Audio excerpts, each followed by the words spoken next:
let's talk drugs. Okay, so the reason I'm going to address this topic is because drugs is sometimes a taboo subject that we feel not so confident to approach because maybe we've had personal experiences that we're ashamed of, or we don't know how to bring it up. And that's why I feel it's important to encourage people to be open and honest about the topic.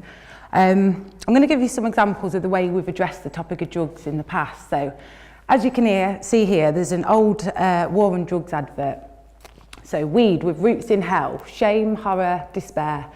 Kids, don't do drugs.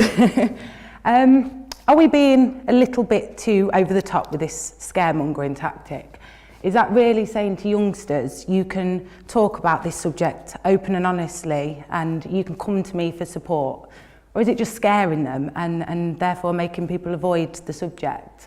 That's why I feel passionate about talking open and honestly about our personal experiences and about things that youngsters need to know about drugs. Another way of bringing up the subject of drugs that people use is what I call shaming. As you can see here, there's a list of words that people use to describe people who are using drugs. So whether it's an addict or someone that uses sociably. So we've got zombies, which is used quite a lot locally, druggies, we've got a smackhead. These are all very shameful words to use against somebody who has already got issues with addiction. They're already suffering, they've already made a mistake, and they might be at a point where they want to ask for help, or a young person might feel like they're being peer pressured into trying drugs and they want to ask for help. But if you as a young person put yourself in their shoes and you needed to speak to your friends or your teachers, but you know this is the way they spoke about people with these issues, would you feel confident to go speak to them? Would you be embarrassed? And this is why I think we need to drop the stigma and change the way we address the topic of drugs. So if these are two of the most common ways that we approach the subject of drugs, is there any wonder that people are not talking about it and doing enough about it? So here's some statistics, because we all love statistics. As you can see, the number of hospital admissions for drug-related poisoning has gone up 51% in less than 10 years. In 2014, 15% of pupils under 18 admitted to ever taking drugs. 6% of them were 11-year-olds. So 11 years old are already saying they've tried drugs at least once. And then we've got 24% of 15-year-olds admitting to take drugs. So to say this isn't an issue, you're not looking into it properly. This is an issue and we do need to speak about it and we need to address it. I'm going to show you a bit of an insight into the lives behind those statistics, because I was once one of those statistics. I was the child of a heroin addict. Now, I want to point out that my mum was what you would say was from a stable background. She was very well educated, but addiction doesn't discriminate. It doesn't care who you are, it doesn't care what background you're from or what you know. So my life was what I would call excellent before my mum became an addict. My reality changed very suddenly when my mum became an addict, and my reality then became people coming in and out the house every day looking very tired, again I think it's referred to as zombies locally, and the police breaking down a door looking for drugs, and that became my reality at 9 years old. So that was a sudden change for me. Now I remember asking my mum, what is this? What are you doing? What are these people doing? And she replied something along the lines of, it's for adults and it's bad. Now, even as a drug addict, my mum didn't know how to expand on that subject. She didn't know how to give me any factual information or how to explain to me what addiction was. So as a 9-year-old, that was my first time learning about drugs through talk. Again, this is a point I feel that we as parents, as people that work with youngsters, we as youngsters with friends should equip ourselves with the knowledge to deal with these situations, that when somebody comes to us for advice or for information, we should know how to reply in a non-judgmental and factual way. I remember at school we had police come into the school, I think a lot of youngsters still do, and the policeman would come with the dog and they would talk about all the different types of drugs and the classes of drugs and the punishment you would get for being caught with these particular drugs. Now, as a young person, with all these different emotions because of what was going on at home relating to my mum's addiction. After hearing what the policeman had come into my school and say, I didn't really feel comfortable going up to that policeman and saying, hi, I know you're probably going to send my mum to prison for a few years, but could you just give me some information on this?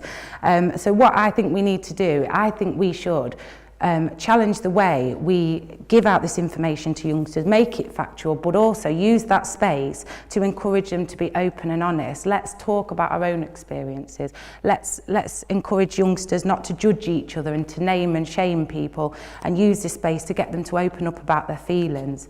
If they can open up about their feelings, so whether they're feeling peer pressured about drugs, whether they're concerned about an adult taking drugs, someone they care about, if we can address these issues, maybe that can make a change in their life at the right time. So I'm going to give you some examples of some of the feelings that I felt at that age when I was the child of an addict. Some of the things I felt very lonely. Now, I was surrounded by people. I had my mum there. She was what you call a functioning addict. Although she was there, mentally she wasn't there, so that made me feel alone. I had lots of people at school, but because I couldn't talk open and honestly about what was going on at home in my life, I felt lonely. I felt confused. Because is this my life? Did I have to accept this? Was this normal? Where did I go from here to change what I was going through and what was happening? I was very angry that I had to deal with this on my own. I was angry that I couldn't tell anyone. And I was angry at hearing how people judged each other and how I couldn't get the help I wanted. I was scared that my mum would overdose and die. I was scared that I would end up like my mum. And overall, I had low self-esteem because all these things contributed to how I was feeling. I didn't have the confidence to be my full potential. And again, this is why I feel it's really important that we need to encourage youngsters to be able to speak open and honestly about their feelings. I did have good teachers, so I could have spoke to them, but when you go into school and they're doing the register, at what point do you say, hi, I'm here, sir, by the way, I've got loads of issues going on at home I need to talk about, and this is how I feel. We really need to create a space where children and youngsters can talk open and honestly. A lot of years I watched my friends die from drug overdoses. I watched people ruin their lives from drugs and families being torn apart, and I was very lucky to get support from an agency called Connections, who referred me to a supported housing project. Now, from there, I got support that I needed to change my life. I had stability, and that helped me change the path that I was on. I started volunteering in a lot of different places, mental health services and youth groups.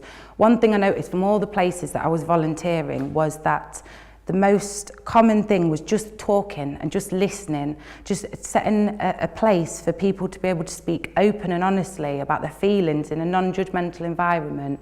Only then could people get out their issues and could they get the right help that they need to address them and to overcome things that were maybe presenting as barriers. And that was the common denominator in all the voluntary works that I did. I'm really pleased to say that after about 20 years of battling addiction, my mum kicked the habit. She come off drugs, and I was really proud of her because that is something I never thought would happen. So I got my mum back, and she overcompensated. She wanted to be a mother. I was already in my late 20s, so it was great that I had my mum back, but it was brilliant to see her go through that journey and come out the other side. Suddenly, out of the blue, I got a message, and it came to light my mum had died suddenly. Now, this is a years of abusing a body and not looking after a body from drugs. So it's not scaremongering tactic. This is honest. This is being truthful about my experiences and about how drugs can affect people. That was a very, very dark time for me in my life, and it really tested my resilience. Now, I must say, I don't think if I didn't have the support from my family and friends, I would be stood here today.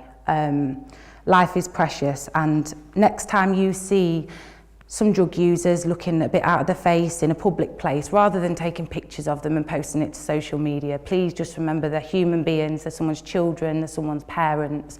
We don't know what has happened for them to get where they are today. Maybe we should be a bit more empathetic with what people are going through. Now, during this dark time, I think my brother noticed that I was going down a bad path after my mum passed away, and he suggested volunteering. I wasn't over the moon. I wasn't really enthusiastic about it, but I'd heard about the Amy Winehouse Foundation. Now, a lot of you in this audience will have heard of Amy Winehouse. She had a very public journey. So upon hearing that it was the Amy Winehouse Foundation, that initially put me at ease and made me comfortable to consider volunteering for the project. One of the things we had to do as volunteers for the Amy Winehouse project was do a life share. So we had to talk openly and honestly about our past experiences. So I was sat in a room full of strangers that I wouldn't have normally met on a day-to-day basis, and we spoke about our journeys, and seeing how they had overcome that, it was really inspiring. We then, as part of a volunteer, we go into schools as part of the resilience programme, and we speak to a group of youngsters in an assembly environment.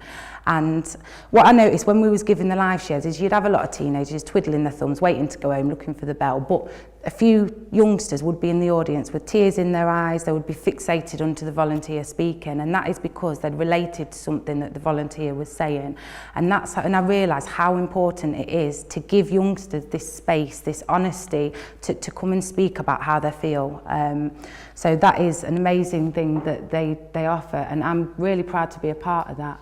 So basically what I'm saying is, let's challenge the way we address the topic of drugs, especially with youngsters. Let's create somewhere safe for them to be open and honest with their feelings. Let's encourage people to get help, and let's drop the stigma. Let's use our personal experiences to inspire other people and get them the help that they need, and show people that you can come out the other side. So thank you for taking the time to listen to me. I wish you all the best in your journeys.